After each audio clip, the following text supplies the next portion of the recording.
All right. What is going on, everybody? Welcome back to another episode of the Waterboy Podcast. It is episode 330.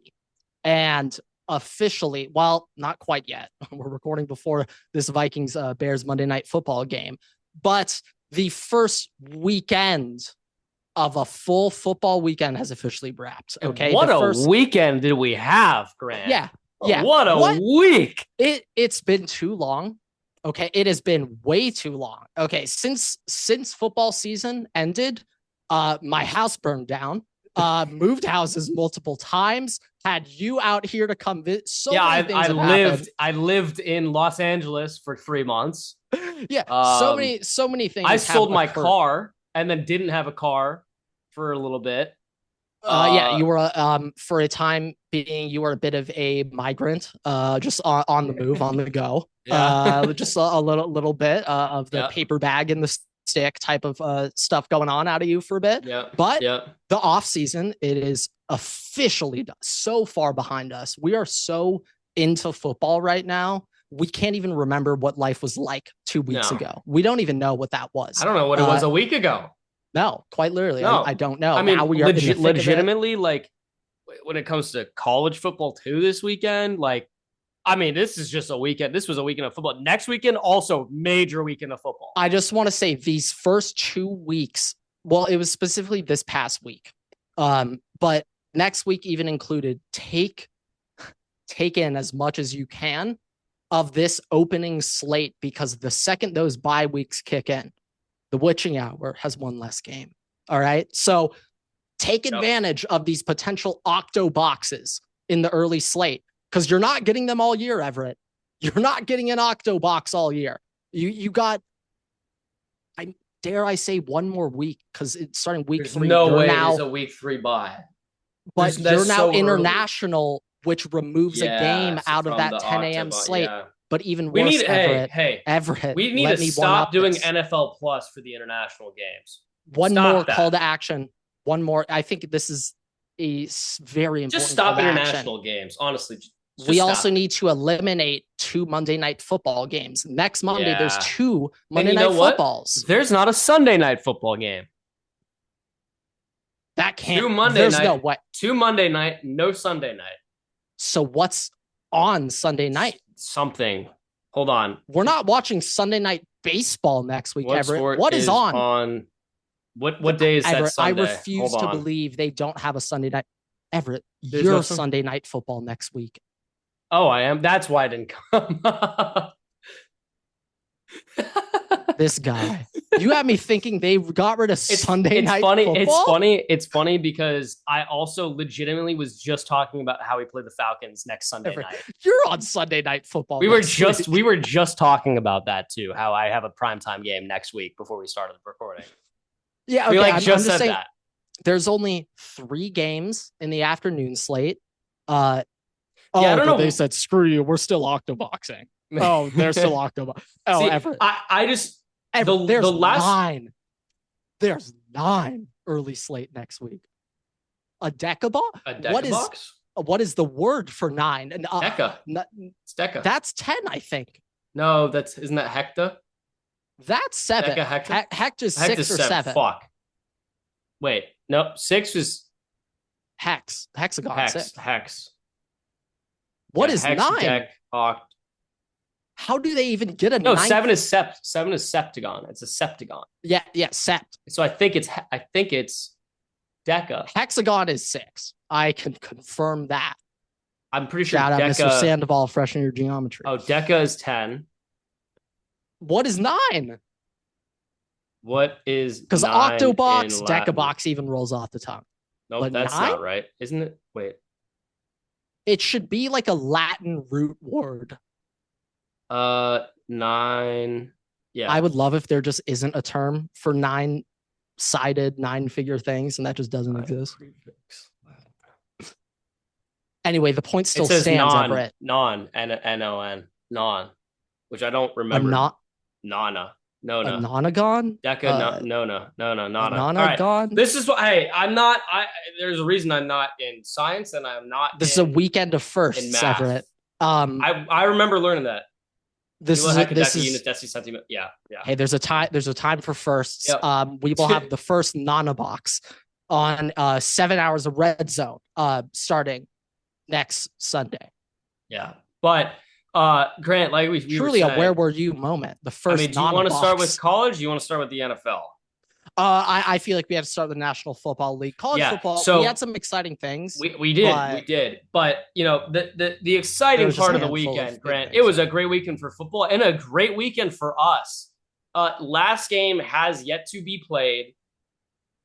Grant, do you want to do the honors? Do you want me to? Everett, the first time on the show did I beat the Chiefs. Everett, this is the first time in the show. We're on episode 330. We're on episode 330. I would just like to say I was supporting the Chargers last week when we picked the games. I still picked the Chiefs, but I was supporting them, saying that they do have a tendency. If I could take them, hey, I'm aware. I'm aware of what's happened in the past. Herbert has never beaten the Chiefs at home. Do you think it's because they're on foreign soil?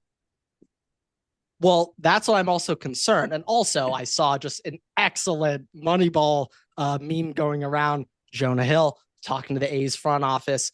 Guys, this is Quentin Johnston. Yeah. He's elite speed, great size. His only drawback is he can only catch in the southern hemisphere. It's like the Kyle Pitts, but in Europe from his rookie season. So he can only catch touchdowns. The only touchdown he got was in Europe that year. Yeah. That's QJ's drawback. He can only catch a football in the southern hemisphere. You know how the toilets spin different in the southern hemisphere? What if the spirals actually become lefty in the southern hemisphere? Is that it? It flips. I texted you. I said, hey, did his concussion? Did he get Joe Burrow? Is he changed? Yeah, maybe the concussion is helping him because now instead of every time I told you maybe it rewired his head, like his hands. I told you. Quite literally. But maybe in the past, because the drops were such a large concern in the first 2 years, that every time he's been targeted over the past 2 years, the only thing he's thinking in his mind is don't drop it, don't drop it, don't drop it. He's not thinking about anything else. Everett, what if that concussion removed his ability to think, don't drop it? Hey, very good for you guys. Excellent. Him, but... Now, there was a chart that came out from F-Ball Analytics. I would highly, highly suggest all of you to go follow. Okay, I would highly suggest all of you. But on this chart, they had an EPA per pass. I think EPA per target for the different quarterback receiver duos in the NFL. And I believe they had like 15, 20 names on there. There were 3 Chargers in that top 20. And I know that's not a stat on the receivers. That is a Herbert stat. That's not a stat hyping up QJ or Keenan or Ladd. Those were stats showing Herbert was elite.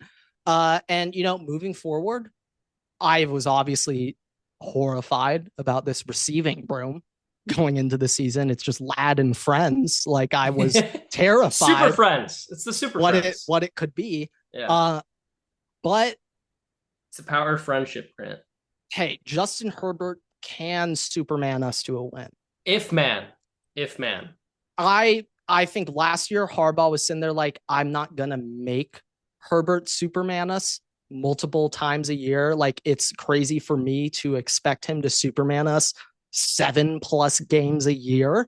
Like I think that's just like you can't build your team and have that baked into the equation. Like, oh, we expect Herbert to 7 wins on his own last second drives with it. Like that's just not a good way to build the team. However, I'm just thinking maybe this year they're gonna let Herbert pass a little bit more. Let Russ cook. Let Herbie cook a little bit. They that's just the turned best around strategy. Their offensive scheme that game. At least that game. I've never seen Greg Roman pass that. Like especially on first down. Yeah. We're passing on we're in a milk clock end of game situation. We're throwing on second and long. Like, hey, it was a dumb move, but I appreciate that we're not just predictable. Yeah, I at least can. Hey, I strongly disagree with the decision to throw there on second and long. But it works. It's not the same old shit. At least they're evolving, Grant. They're evolving. At least, we're playing to win now. rather than playing to not all lose. I'm saying is the Chiefs have the worst record in the NFL, and they're the last team in the AFC West. I was talking to this with my brother the other day. I'm like, hey, the Chiefs technically are the worst team in the NFL, and the Chargers are technically the best Grant, team in the let NFL. me ask you something. What's more scary, having the Chiefs have a top 5 pick or the Chiefs competing to win a Super Bowl? I would say, objectively speaking, it's just them continuing competing for Super Bowls. But rephrase, I'll play on your side here. If the Chiefs got a top 5 pick this upcoming season, then they're like locked AFC championship game for the next 8 years. Like lock that shit up, throw that key in the bottom of the. If somehow, some way, the Chiefs ended up being horrendous next season and got a top 5 pick, and they got Jeremiah or Ryan Williams or whoever comes out of that next class, just like top 5 pick. Yeah. Book it, close the book, Chiefs dynasty for this is something I'm gonna be monitoring this more frequently this year than last year. And this is all shout out Dynasty. If I wasn't playing Dynasty, I wouldn't be like this. But I'm now just gonna be tracking a little bit more how college guys are evaluated throughout their last season before we're going to the NFL. Because I'm thinking of just last year preseason, I think Ashton Jeanty was still the first pick. I could be wrong. I could be wrong on like right now. Yeah, dude, he was up there. I'm telling you. He was not the one. As a guy who had the first pick and knew it, I was monitoring this like a Well, you didn't have the first pick at that. Well, actually, we did know that you had. I mean, we kind of knew we did know that you had this time last year. Yeah. But it was him and Ollie Gordon were at the top. And as the season progressed, like we saw Cam Ward start creeping up for a really long time. Carson Beck dip. Beck was at the top. Quinn was at the top. Like we had a ton of these guys, but so many major changes. But I'm also just thinking 2 seasons ago, Brian Thomas shot up boards so late and is just was a smash. And so like I'm just thinking for this upcoming draft, we say today, right now, it's weak, especially when you consider 27 and who's coming in that one. We look at this upcoming one as weak, but like I wonder what's actually going to end up happening. Like on that draft day, it usually it's like the last 2-3 weeks of the regular season in college football is really when you kind of figure out, and then it takes from that into the NFL off season, and the NFL off season is really a lot. But it is not NFL off season time. Yeah. It is NFL season time, Grant. And we have not yet had the Vikings game play yet. So my mental sanctity and sanity for the next 6 months has yet to either be. You're excited. It is yet to be destroyed and yet to be preserved. Roger making us have divisional rivals week one. Dude, come on. Hey, a lot of fighting. Already? A lot of fighting this week. I love to see the passion though. But guys, we have yet to have the Vikings game play, so I don't really have anything to talk about for that other than I'm saying now. I want it logged. I want it logged right now before the game is played. This comes out obviously after. Are you about to give me a predictions or where is this going? I don't. Soldier Field apparently had 5 concerts on it, 5 different concerts on it last Thursday to Sunday. I don't know if you've seen the videos of the field yet. It is an absolute horrendous position.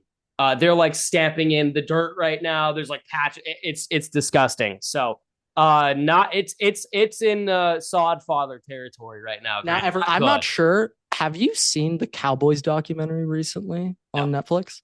Okay, so in this Cowboys documentary, there's a game between Jimmy Johnson Cowboys. I forget who they're playing. It actually may have been a game at Miami when Jimmy Johnson was their coach, but it was a awful, not rainy, but field condition day. The field was extremely wet, extremely damp. And so before the game, Jimmy Johnson literally himself walked every square inch of that entire football field and marked out the shitty areas field wise and the good areas. And he talks about this a bit more. And he says, at the start, I was thinking I need to always be in a good area of the field for me to run my offense. I have Emmitt Smith go crazy. I have Michael Irvin run his slants and get destroyed over the middle and not die. I need him to be in good field conditions, but he also realized as that game progressed, if my guys know this area of the field's shitty, but they don't, that gives us a really big opportunity for them to slip, and they just give us a touchdown. Push them. Just give us a touchdown. And so I hope right now Kevin O'Connell is walking every square inch with JJ, because you said JJ's the first on the field. I hope they are walking JJ McCarthy. JJ McCarthy. I hope they are watching every square inch of that football field and marking out their good and dead spots. It's like it looked like the Commander's Field like shit situation. But yikes. Yeah, I mean, we'll see. I mean, I just want to preemptively has Soldier Field been used? It's pretty old. It's been like 100 years. Well, I'm pretty sure it wasn't the Manhattan Project underneath Soldier Field. Like, so at least World War II. I don't know, bro. Oh my God. Oppenheimer's associated with the Bears? I'm pretty sure the Manhattan Project was underneath Soldier Field. It might have been a different Soldier Field at the time, but I think it's the curse where it originated now. Don't take my word for it. That's a Waterboy analytic. That's a Waterboy analytic. That's a Waterboy fact. Yeah, Waterboy fact. But we're running with that for the rest of the show's history. Okay? JJ McCarthy, first on the field. Field's pretty torn up. At least it's not like raining or anything. So that's a plus. Yeah. But I will say, JJ don't have a problem in bad weather. No. But I'm nervous. We'll see how it goes. I hope it goes well. My mental well-being is dependent on this game for the next 6 months. But Grant, we got to get into, outside of that one game that has yet to be played, our record for this weekend. An all-time Waterboy start. Is this an all-time Waterboy start? Yeah. This is an all-timer right here. I just saw a piece of news about soccer that has changed my mood about fantasy Premier League. My goodness. Forget that shit though. Get me back on track, Everett. Get me back. Tell me something about the NFL. Holy shit. Get me back on track. Get me back. I mean, okay. Bring me back. I need to be back. I'm gone right now, Everett. Christian Darrisaw is playing tonight. Okay. Christian Darrisaw will be playing tonight. Where's Donovan playing? Left, right, guard. Left guard, right. Where's Donovan? Left guard. Okay. Which is massive, because originally we thought that he was going to have to play left tackle and we were going to sub in a guard. I'm telling you, he could do it. He probably can. I know he can. Grant, just so you have it, I'm going to send you this video of the field so you can just I think you sent me this one earlier. I'm pretty sure I texted it to you, but I'm sending it to you on Twitter. But yeah, back to our picks. All-time Waterboy start here. I have had a history of starting off hot last season. I didn't really. Grant has had the opposite tendency of starting off slow. This year, for different picks, we had a decent amount. We thought we had a decent amount of different picks. Grant and I are currently both sitting at 75% accuracy. If the Vikings win tonight, I believe we go to 81% accuracy, Grant. Yeah. Right now, we are 12 for 15. Vikings dub, we are 13 for 16. Yes. Vikings right now 15 have been played, so we're 12 for 15. I thought 80%. I thought I was cooked after I had the Chiefs wrong, and then the Dolphins and the Patriots both were just getting cooked. I knew that was over. We had some close games, but also great weekend. Our only shared L. What was our shared L? Because we're 12-3, so we should have one shared L. What is that? I don't think we have a single shared L. We should have one shared L. No, because you had the Texans, I had the Rams. Yeah, that's a difference. Niners, Seahawks, difference. You had Raiders, Chargers, Patriots, Dolphins, you had Chargers, Colts. I had Chiefs. You had Colts, I had Dolphins. You had Raiders, I had Patriots. Steelers, Jets. Who do you have? Oh, Panthers, Jags. You took Panthers, huh? I took the Jags. There's one other thing that's missing here. You took Seahawks. I took 49ers. Yeah, I got that. Oh, you already said that? Well, no, then you had the Texans. I took the Rams. I got that one too. So isn't that it? I think we had more than 4 differences. Did you have the Falcons? Did you have the Falcons? No, but I may or may not bet on the Falcons in real life, but I picked the Bucs. Fuck, I don't know what it is. Did you have to take the Titans? No, hell no. I don't know. Did you take the Ravens? On Earth picked the Titans last week. I don't know. I'm trying to figure out what it is. No, I took the Bills. Yeah, I had Eagles, Chiefs, Bucks, Bengals, Dolphins, Patriots, Cardinals, Steelers, Commanders, Jaguars, Broncos, Niners, Packers, Rams, Bills. Are you sure you're not at 13 already, Grant? What was it? 1, 2, 3, 4, 5. Oh, I am at 13. All-time start out of Grant. I am at 13. You might be going for like you might be going for like 88% today. Yo, boys. I'm 13 for 15. That's called an ultimate. That could have been an ultimate parlay right there. Well, 2 of them would have missed, but I'm not saying with those 2. I mean, some mulligans. Like, hey, just give you 2 mulligans. 16 leg parlay, 2 can miss. Have we ever thought of that, Vegas? Because I think that'll raise a lot of. They capital, DraftKings actually did do a ghost legger. So if you had 1 leg miss, you got your parlay. It still won. But it was only one leg. We don't need to juice the odds up. Yeah, no. Like you can take it down like you just took the leg out. Yeah, you know. But ultimate fucking weekend for the boys. Grant's probably going for maybe 85, 88%. Divided by 16. 7 divided by 8. Quick math. Like we're looking at 87.5% win rate. 88%. All-time performance out of the Vikings. I swear to God. Kevin O'Connell. No. JJ McCarthy, I swear to God. Have you gotten? I think I've gotten a perfect week before, though. Like, have you gotten a perfect week? I don't know perfect. My last week last year, 15-1. What the? I think I've gotten a perfect week before, but on like a multi-bye week. So it wasn't. No, like the thing is, it's like starting week 5, we're only having 15 games, so it's like Yeah, give or take a little bit. But this year, we started from week 1 properly. Last year, we did not. We started from week 2. We're not missing a pick. We're not missing this year. We're not missing it. You know what? Just to make sure, let's get the Thursday picks in right now. Packers. Commanders. All right. So this is my only logic. I will talk about it in the next episode. The Commanders know how to deal with Micah Parsons. That's my basis here. But Grant, I'm with that shit too. Let's just reflect a little bit here. And I also think it should be a rule that Thursday night football games should be interdivision games because the teams know each other. It's the only way to counter the less prep time. Yeah. Because when you have a non-divisional game, it's just sloppy, basic base football. Yeah. Also, did you just get some passion in it? Like, it makes you want to watch. Dude, no. It gives. There's so many reasons why you need to make it division only. Bengals. Yeah, I'm expecting that to be a Thursday night game, and they're fine with that. And give Vontaze Burfict a 1-day contract. Yeah. Shit. Hey, I've been saying this for a while. For the Michigan game moving forward, Urban Meyer should have a 1-week contract. Who says no? Who says no? Probably. Urban probably says no. I'm not risking my record for this Ryan Day shithole.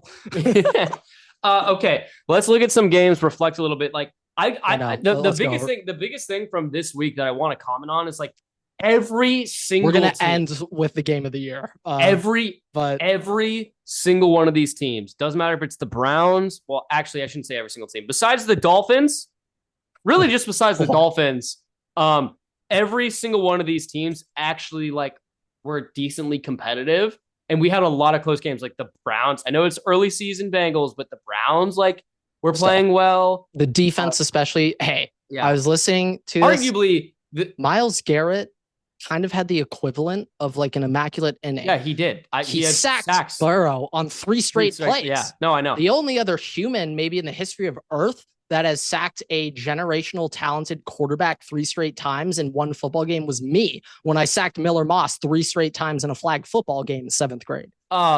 me and Myles Garrett were 2 arguably, Grant, I think maybe the Panthers were also kind of getting blown up. Like, so the 3 worst. That was a rain game. It was weird. Yeah. So we'll give that an asterisk, but like the 3 worst teams this week were the Dolphins, the Giants, and the Lions.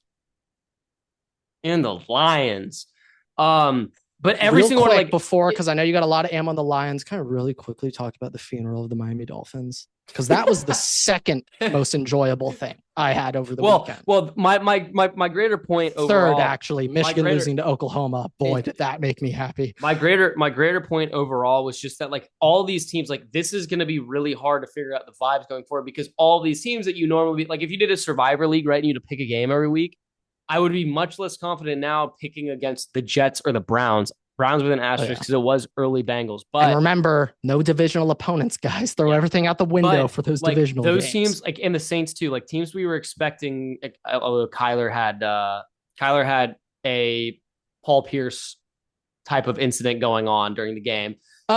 Yes, yeah. But speaking of butts, but Mark Sanchez, what? But like even like the Saints too, like all those teams we were expecting to be not great, just played very well. They were frisky. And there's some teams that we expected to play better, like the Lions. Well, some people expected to play better. Not great. Even Jets. Damn. The Jets look frisky. Very frisky. Justin Fields, top 3 fantasy quarterback this year. Good. Hey, fantasy quarterback is way different than franchise quarterback, okay? But if he's a top 3 quarterbacks, if he's a top 3, top 5 fantasy quarterback, he's getting a long-term contract somewhere, and it's probably with Jets. Probably gonna stay there. Probably will stay there. I mean, he looked like I'm not gonna say he was elite, but compared to what you thought he was gonna look like, off the field issues aside. Off the field issues? No, not with Justin Fields. Not with Justin Fields. I was about to say. Off the field issues aside, he was having a little bit of a Michael Vick day. Oh, shit. That's where we were going with that. I had to preface it. Hey, I was most impressed with how he was navigating the pocket and not just scramble. But like, here's my question. I loved it. Here's my question. Now the 4th down, he probably should have scrambled. Yeah, but here's my question: are the Jets not bad, or are the Steelers defense? Oh, yikes! Okay, my brother is making this joke, and I could not stop laughing ever. The Pittsburgh Steelers defense is the unction. Okay, Jalen Ramsey is at corner. They have Darius Slay at corner. It's the unction, okay? TJ Watt, Cam Hayward. What happened to Joey Porter? Unction. Well, he's out there, but the only names I was hearing was Ramsey and Slay the whole time. Joey Porter was on the field the whole time too. He was. I remember now that I'm thinking. But they have the unction out there in Pittsburgh, Everett. That is, oh goodness. Like, I'm really curious how much OT work that training staff has to do before a game. You're like, they better be paid handsomely. Okay. You know how many braces they have to like get ready? I genuinely at this point, they have muscle memory down for each of those players, like ankle spat tapes. They know exactly everything to do perfectly. They could do it blindfolded. It's the spat taping. You're actually ironically, muscle memory on all of their ankles. Most of them kind of like actually can do that. Like, I'm pretty sure the trainers that work at Tulane Football. Like, I'll be honest, there was one trainer I had in high school, and I saw him wrap somebody's ankles while just looking me in the eyes, talking to me. Wasn't looking down. It was the most impressive thing I've ever seen in my life.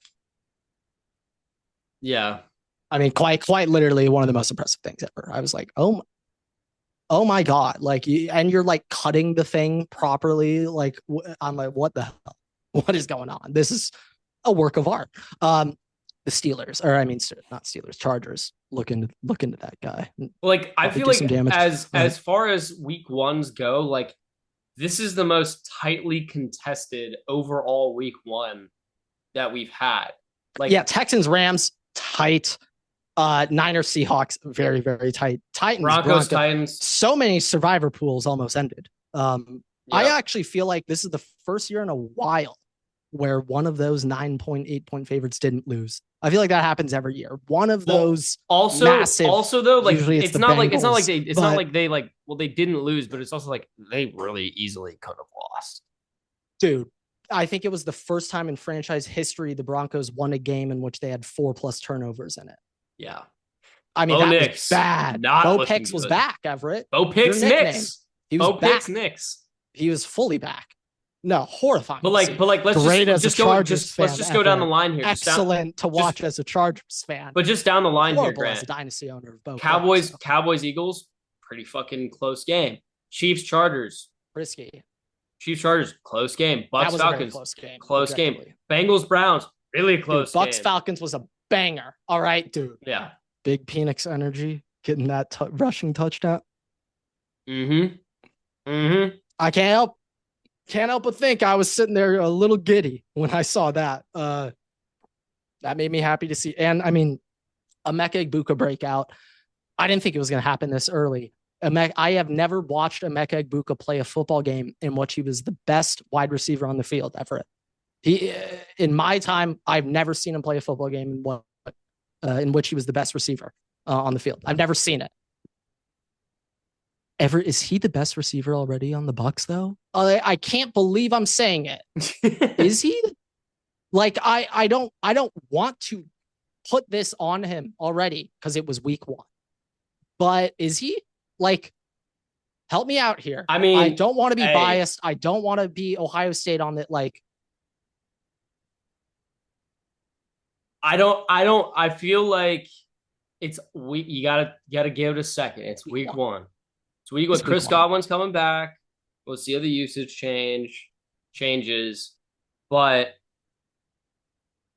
he looked really fucking good. He looked really good. I was shocked how good he looked out there.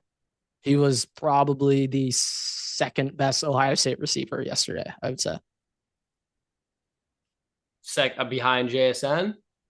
Oh, yeah. I think JSN probably had the best day, or Garrett. I know Garrett had the drop at the end, got hit sticked. I know.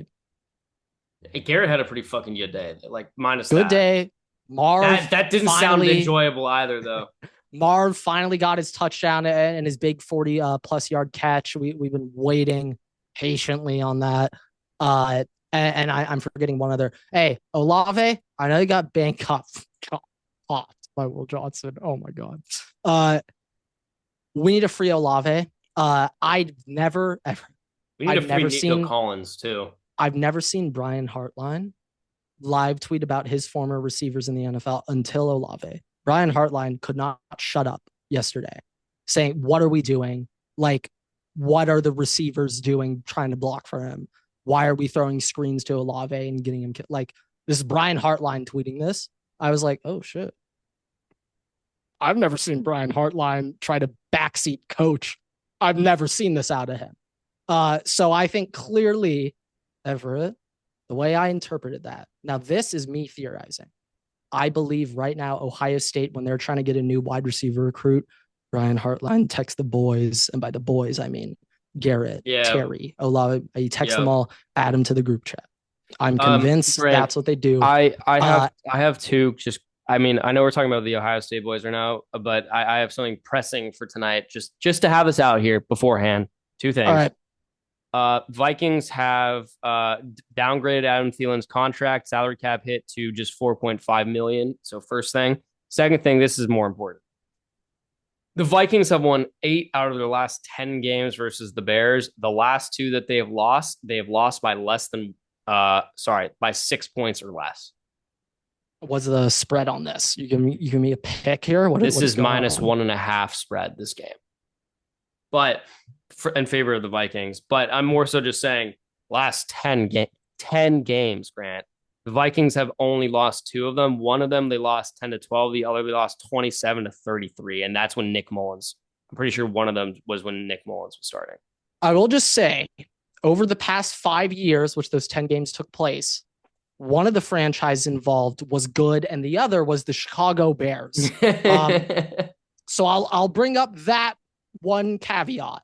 True. Like, my thing about Chicago is hey, my entire life, the Chicago Bears have never been good at football. So like that's really big into this equation. Are we kind of like 2018? No. What they went to the Super Bowl during our lifetime. What, like early 2000s? Like not I think it was like 22 what was it? 2006. Sorry, yeah, 2006. Okay. When I was 4, the Chicago Bears were a wagon. I'm now 23. They got absolutely cooked by the Colts.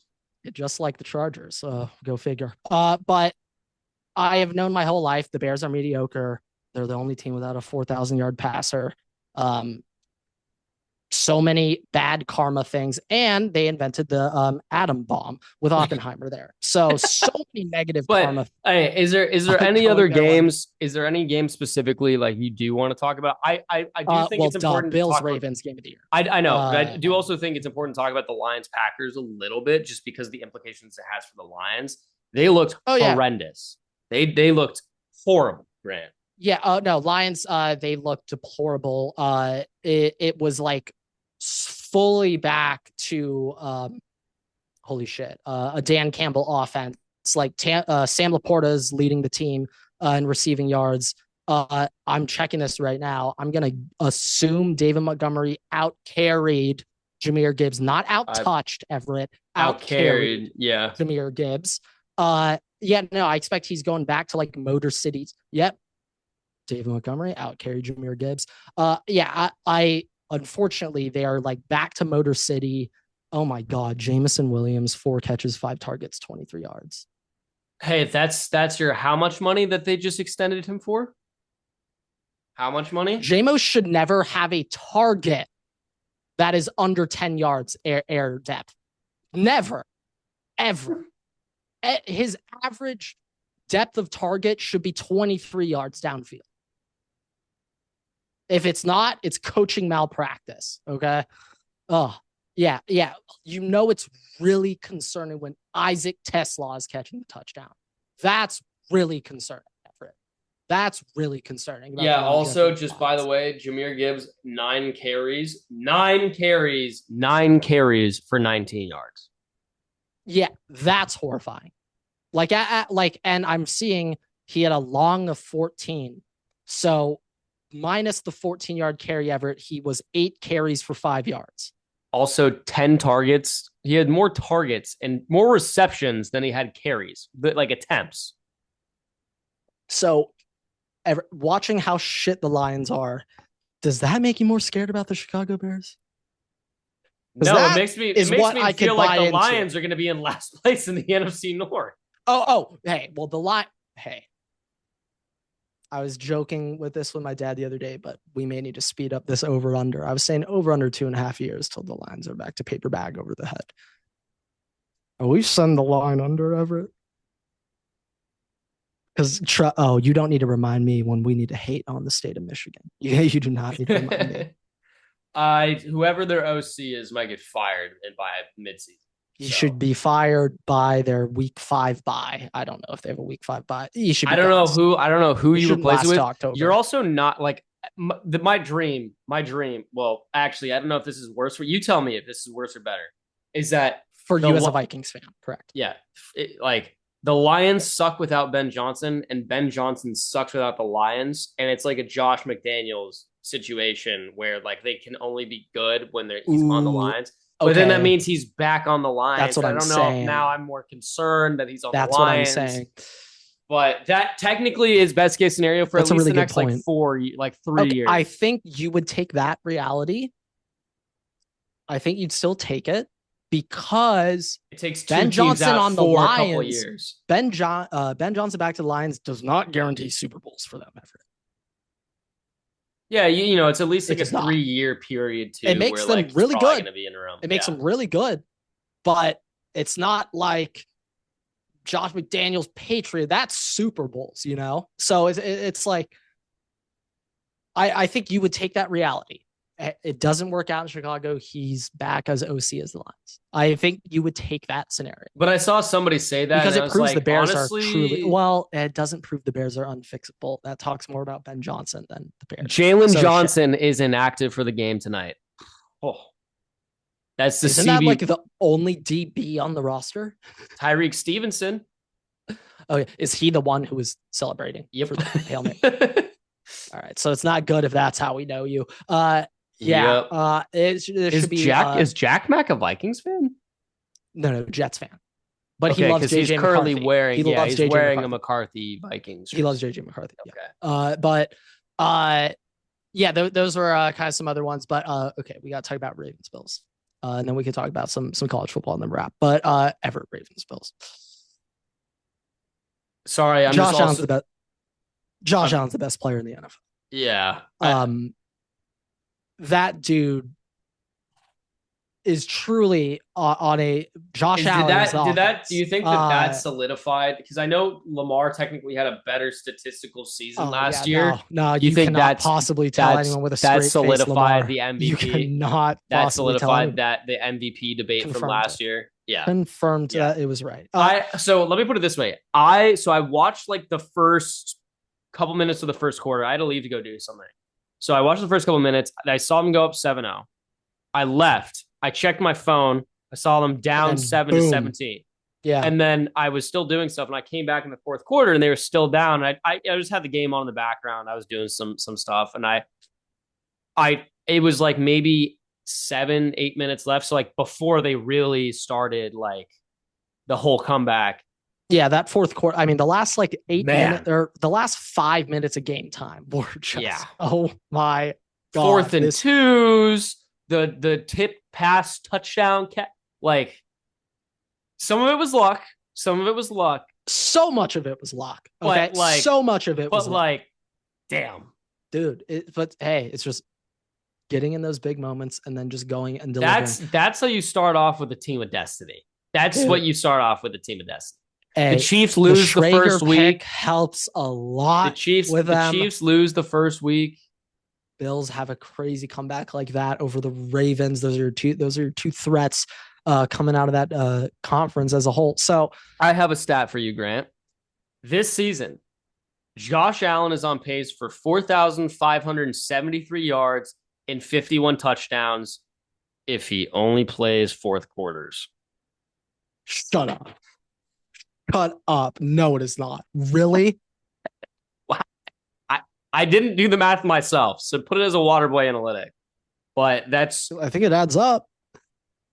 He says combined total yards. He's not just saying passing, rushing and passing. And 51 is rushing and passing.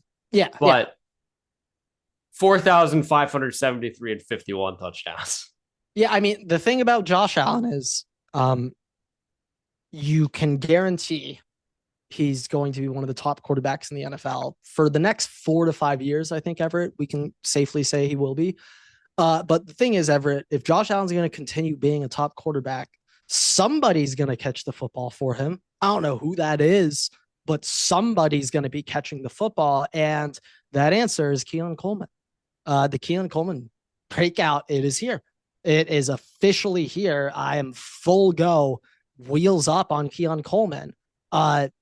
He's the only receiver in that room long-term who like has a spot for the next 2 seasons. You can confirm Keelan Coleman will be catching passes from Josh Allen for the next 2 years. We can't confirm that about anyone else in that offense. But yeah, I mean, maybe I would say that, but maybe I don't know. No, I don't know. He's just not as consistent as what they thought he would be. Yeah. But no, like Josh Allen's going to keep on doing Josh Allen. So somebody's catching the ball from him.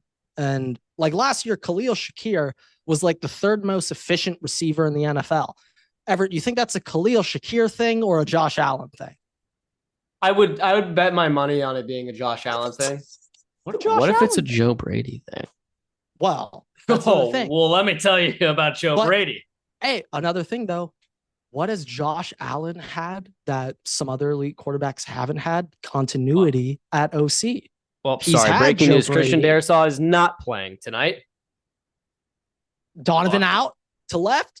What's this? Or Scully. Now, yeah. What? Hey, okay. I don't know. And neither is Harrison Smith, but he has a personal health issue, I guess. Okay, so we got back to Bills. I got some other breaking news, but we'll wait until after we talk Bills. Yeah, somebody got to catch that ball in Buffalo. Whoever it is, they'll be catching it because Josh Allen will be dropping. Josh Palmer, that one catch he made in that last 2-minute drill on the sideline. Now I'm saying the catch he made, bro. The ball Josh Allen threw, he's unreal. He's unreal. Yeah. I think he's firmly the best player he's doing stuff that Patrick Mahomes was doing like 4 years ago. Exactly. They're both 29, right? Minus Travis Kelce.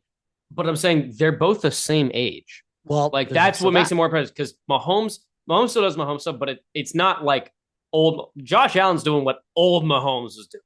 Yeah, no, Josh Allen is like single-handedly picking up firsts completely by himself, getting touchdowns by himself. Hey, let's not discredit the Ravens. Like one hell of a fucking game. Anyone who thought Derrick Henry was going to fall off, boy, go crawl back into your hobbit hole. Well, he did fumble to lose the game. I'm aware, but dude, he's still here. You know, like Derrick Henry's still Derrick Henry. Yeah. I mean, yeah, he is what we thought Adrian Peterson could have been after he left the Vikings. That's like into his 30s. Yeah, that's arguably like it does start to pull into, is he a better running back than AP? Derek or than AP? Oh, okay. I mean, longevity stats wise, he might haven't beat Adrian Peterson in prime. I mean, you know what my answer is. What my answer is. Just in terms of when I look at best running backs, Everett, I'm looking at everything. Okay, speed and power. Guess what? AP got both. Yeah, those high steps to the end zone. Those high steps. Derrick Henry's got that power. Never go away. Derrick Henry's got the straight line speed, but Derrick Henry's not going to snap a linebacker's ankles, Everett. AP will snap a dude's ankles and then truck the safety and then score a touchdown. I got some AP easy. Have we gotten what we wanted out of the Bills-Ravens game? Yeah, dude, Bills Super Bowl. Yeah. So I got a couple of things. I got 2 breaking news, and then I just have something from Chargers Twitter that I need to ask you about. I've been informed of this. Let me do that last. Let me do that last.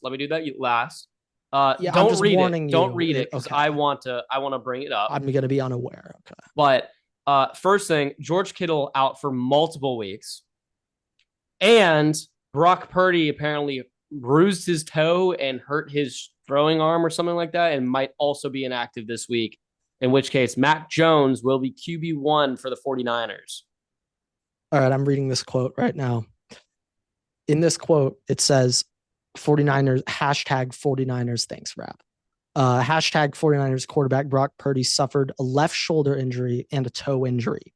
Coach Kyle Shanahan said the toe is worse than the shoulder and his status will be determined later in the week. Okay, so based on that, it'll be turf toe. The shoulder's bad. The shoulder's really bad. Based on that, oh God, the shoulders might be shot. Okay, that is how I interpret that. There is nothing in the NFL notebook, playbook, rule book that says you must tell the truth. So yeah, no. Kyle Shanahan's also the last guy to do that, as we learned last year. The biggest capper in the league is Kyle Shanahan. So that is a cap and gown. That shoulder's shot. Niners dead. Potentially. Well, hey, they already didn't look fantastic this past week. So I mean, and that's the Seahawks, and the Seahawks also didn't look fantastic this last week. No, they look bad. Both teams look bad.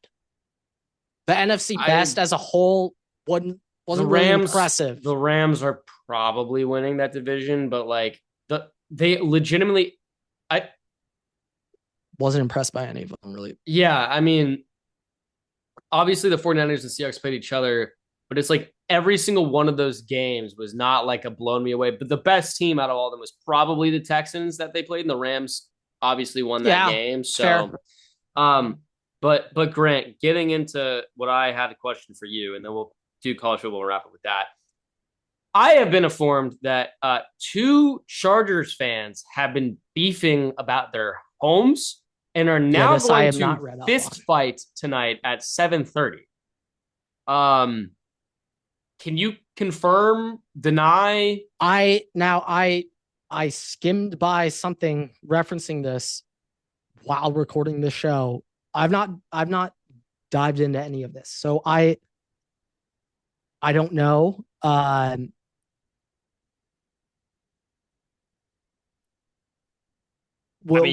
need to look you're into gonna this. have to I don't. update. Can you drive? They put their address in there. Can you just drive to the address and just can you watch? Like, can we get some reporting?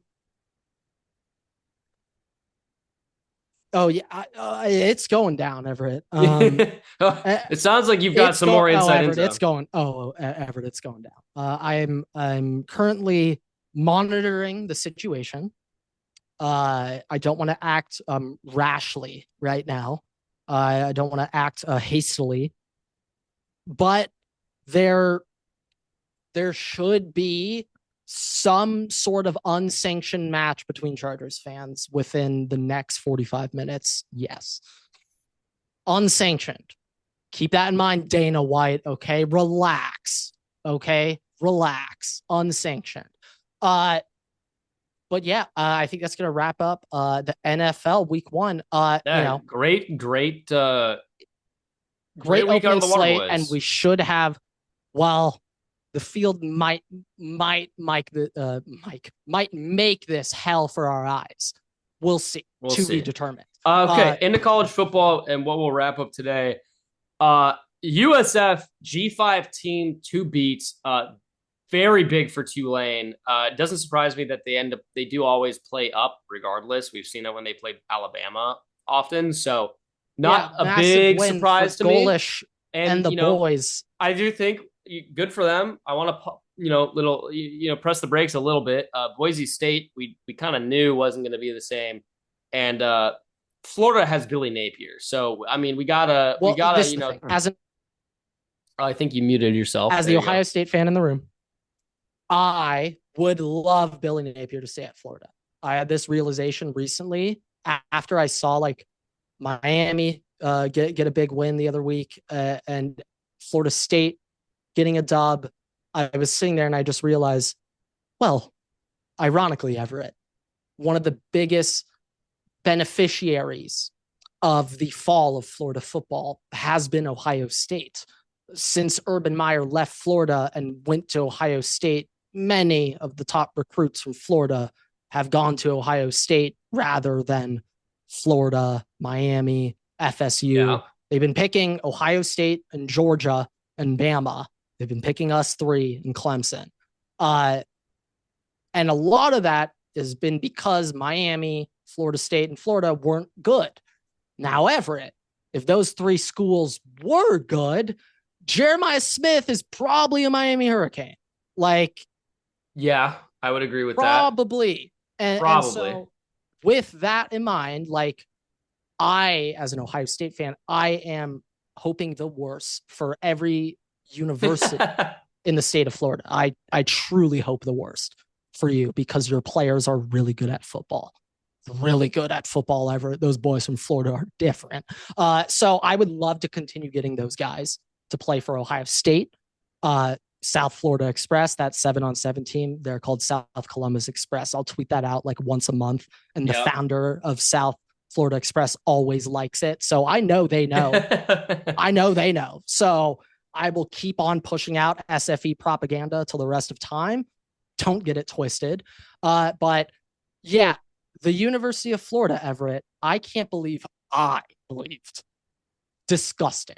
You were very high. You were very high. I know better, but I chose to just. Hey, we all fall for it at some point. Chris. We're all idiots eventually. It all happens. That was the idiot Waterboy take of the year for me. Florida's going to be relevant. Boy, is that dude? The Florida schedule upcoming, Everett. They have Miami, Georgia, Tennessee, LSU. Bama. LSU, Florida State. It is the hardest schedule in the country. Next week. They play LSU this week. It is the hardest schedule in the country. It's not even close. I think they might actually go 2-10. I'm not lying. I think they actually might go 2-10. Which is they might also, go 3-9. What if after last year going 2-10, them making fun of FSU, they go 2-10 this year, and the last game on their schedule is versus FSU. FSU. Hold on. FSU sends them to go 2-10, and it makes FSU have the best turnaround in college football history, beating our record. What if? Hey, what if? We're speaking hypothetically. What if? I don't even know if that's necessarily a what if. That's like, oh shit, that's looking like it's gonna happen. That would be crazy. That would be crazy. This sport, man. You can't write this shit, Everett. You could not write the Florida State storyline over the past 2 years to make it believable. Yeah, let's just I want to get your I know you post your top 10 schools. Well, question. Should I do a top 10 ranking or should I do what I would rank the playoff? Because I don't see anyone doing playoff. And so I'm thinking we could I'd say playoff. Playoff. Okay. But because you're doing playoff, even more so, I want to get I'm doing the seedings. I want to do what your I just want to hear right now at this point in time your top 10 teams. Not seedings, just 1 to 10. Like Ohio State power rankings, like you're doing the AP poll, up again, but it's the Waterboy poll. Waterboy poll 1 to 10. Your question: do you want me to do this as if I was an AP poll voter, or do you want me to give you the Waterboy top 10? You're the Waterboy. Waterboy top 10 rankings. The number 1 team is Ohio State. The number 2 team is LSU. Over Penn State. It is LSU. Okay. Well, who has Penn State play? Nobody. And Everett. Did you know what the score of the Penn State game was at halftime last week against Middle Tennessee? No, I don't, because I was doing other stuff. It was 10-0 at half. Get out of here. All right, dude, so LSU 2. Yeah, LSU 2. 3 is I can't say Georgia after this past week. They look ass. Oregon? So I'm going to say... Also not really played anybody, but Oregon. Well, they shit pumped. They did. Oklahoma State. They did. They shit pumped Oklahoma State harder than 99.9% of teams have shit pumped their FCS schools. Okay. 4, Grant? 4 will be Georgia. 5 will be Penn State. 6 is... 6 still Texas. 7 is the U. 8? No. The U, you're 8. 7's Florida State. Okay. 9 is... 9's Oklahoma. And 10's Oklahoma. 9 is... Dame? Ooh, I'm actually not that against that. They have a really big one against A&M. Does South Florida go to 9, Grant? Yeah, actually, no. You're right. You're actually correct. Bump up Oklahoma to 9. USF's 10. USF's 10. They have it. USF has 2 ranked wins. Quite literally, no other team in the country has 2 ranked wins. I know. I mean, they have to be. If USF is in the top 10, what the hell are we doing? I mean, I have to argue for it. I have to argue for it. They have to be. Even though I wish I wouldn't have to, but yeah, I agree with that. They have to be. I agree with that. Okay. Any big things you want to talk about from this college football weekend besides the USF game? Absolute dumpster fire. Michigan, Oklahoma takeaways as an Ohio State fan. Okay, first I want to talk about Oklahoma real quick. Remember what I was telling you last week? That that front 7 looks pretty good. I know Justice Haynes had his long touchdown run to start the second half, but other than that, he got bottled up in a little bottle so bad that Bryce Underwood started fighting him on the sidelines. So that Oklahoma front 7 is legit. And also that Oklahoma wide receiver room, goddamn, number 4, I'm already forgetting his name, Everett. That dude, that's an Oklahoma wide receiver. It's been a while since I've seen an OU wide receiver suit up on the field. That was an Oklahoma wide receiver. Oklahoma, if you guys are forgetting, they had dogs when Lincoln Riley was there, and they had dog linemen. Look around the NFL, how many Oklahoma tackles there are. There's a lot in the NFL. A lot from Lincoln Riley. There's a lot. There's a lot of Oklahoma linemen. So that is kind of what those Oklahoma offenses, I know they had the Heisman quarterbacks, number 1 picks. They had elite receiver rooms and phenomenal O-lines too. And we're seeing a bit more of that. Mateer, I was hearing it all week. He's got a very funky sidearm throwing mode. He's a gunslinger, and that gunslinging motion with his throwing mechanics, based on how he throws, he does have a tendency, because he throws like this, to sail balls high and to his right. Yep. He has a tendency to sail high and to the right. And that is exactly how he got picked off in that drive to whoever the hell was like Rod Moore's backup. He was also a bum, by the way. But I was very impressed with Mateer, his poise, especially after throwing that pick. He didn't flinch. I'm still throwing this bitch. I do not care what I just did. So I was very impressed with Mateer. Michigan. Oh God, that defense. Yikes. I can't really talk too much shit though. We'll talk about Michigan's offense, because Michigan fans, you're actually gonna want to listen to this. You're not gonna want to skip. Bryce Underwood looked good. Bryce Underwood did look good in that game. I know the stats didn't look good. The stat line didn't come out nice, but you could tell when the ball comes off of his fingers. Oh shit! I haven't seen a quarterback literally ever throw with that type of oomph wearing that Michigan. I've never seen it in my life until him. We knew he's going to have just an atrocious wide receiver room. Everett, I'd go so far to say he doesn't even have a practice squad NFL wide receiver. Wow. Not even a P squad receiver on the team. That's how bad it is. They don't even have a P squad receiver for him. So I can't really evaluate Bryce Underwood right now. He literally has nobody to throw to. So I think it's just an unfair evaluation. If you're going off the passing numbers, you can't. He's not throwing to anybody. But the potential is clearly there. I mean, like, that arm talent is there. We'll see if he becomes Joe Milton or Anthony Richardson, though. I hope so, but we'll see. But yeah, dude, Bryce Underwood, that horrifies me. The rest of the Michigan team, though, oh yeah, Everett, they're right back to Michigan. This was from a Waterboy comment. This is not me. You let me know if you want to mute this, but a Michigan fan, started referring to his team as Make-A-Wish-Again. That was really creative. I was like, and this guy was telling me we need some more creativity in these nicknames. The Waterboy podcast does not officially condone that comment.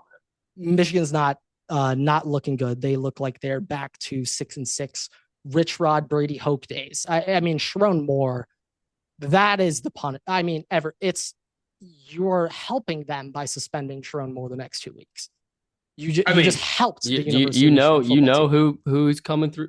Biff is coming. Big Biff. I mean, that's just an Biff. Aura bump. Yeah, no, that actually helps. That actually helps. I guarantee you. The first time you saw a picture of Biff Poggi, I guarantee you were under 8 years old. But I'm saying, like, Charlotte, because Charlotte's in our conference now. Like, I know a thing or two about Biff. I totally forgot about that. I thought you were going along like, hey, I've never heard of this guy. I know a thing or two about Biff.